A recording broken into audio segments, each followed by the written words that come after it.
In his compelling work of nonfiction, Lenin's Tomb, Russia and the Fall of Communism, 1993, American writer, journalist, and print editor David Remnick skillfully intertwines various expository approaches to provide an intricate narrative of the collapse of the Soviet Union's political empire.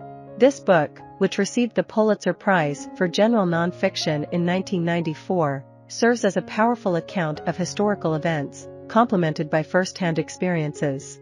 Remnick's later work, Resurrection, serves as a sequel and delves into the establishment of the post-Soviet Russian state.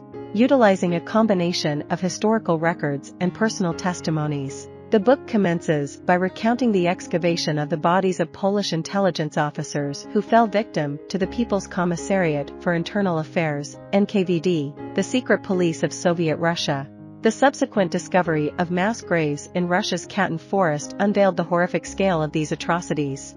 Throughout the narrative, Remnick presents numerous instances of the Soviets' inhumane actions, shedding light on the structural weaknesses within Russia that allowed such human rights violations to occur and be normalized. Remnick asserts that the pivotal factor in the downfall of the Soviet Union was the transference of historical trauma inflicted by Stalin's state-sanctioned terrorism into contemporary society. Drawing on his extensive collection of narratives compiled during his tenure as the Washington Post's bureau chief in Moscow during the Gorbachev era, Remnick contends that the memory of Stalin's era remained vivid in the minds of the Russian populace.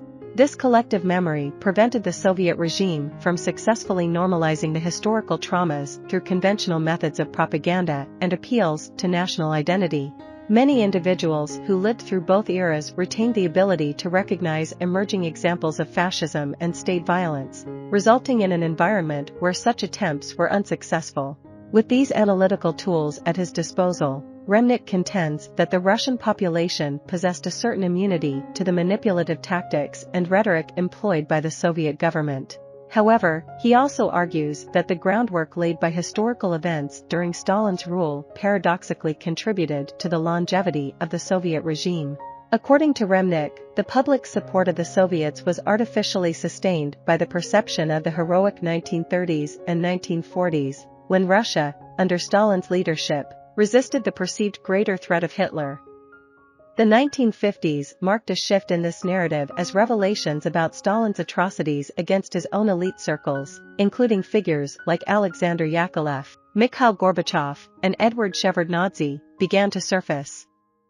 The emergence of the dysfunctional Brezhnev regime during that era highlighted the irony that it was this very regime that enabled these families to ascend in prominence. Remnick contends that the exposure of these suppressed memories of Stalin's terror prompted many to acknowledge the systemic decay within the Brezhnev regime. He points to a pivotal moment in 1983 when Gorbachev candidly admitted to Yakovlev, "We can't go on living like this." Gorbachev's assumption of power in 1985 triggered the resurgence of historical memory. Remnick considers this aspect of Gorbachev's leadership to be both a defining feature and a drawback of his political career. Gorbachev erroneously believed he could manage the broad and disruptive influence of these recollections, hoping that revealing insights into the nature of Stalin's regime could rehabilitate socialism's reputation in Russia. Remnick attributes Gorbachev's naivete to his limited exposure to the world outside the government machinery in which he had been entrenched for decades. As the memory of Stalin was rekindled, the public began to draw parallels with similar actions committed by the Soviet regime. Instances of terror camps were uncovered, bodies exhumed, and lists compiled of the missing individuals who were likely victims of state oppression. Swiftly, the Soviet Union saw its legitimacy crumble, ironically due to the very mechanisms that dismantled its authority. In the aftermath of Gorbachev's regime being deposed, the Russian populace experienced a resurgence of courage, drawing inspiration from the stories of those wrongly imprisoned or killed to challenge the government.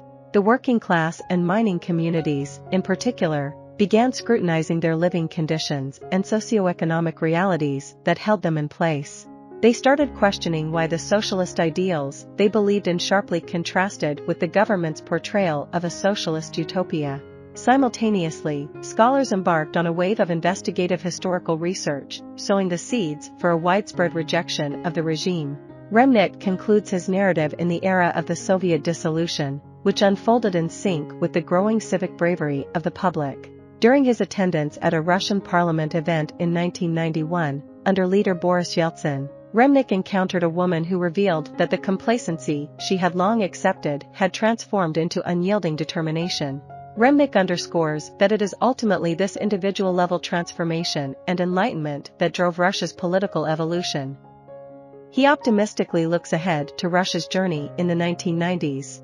Remnick's work amalgamates various perspectives encompassing diverse facets and junctures of Russian social and political history.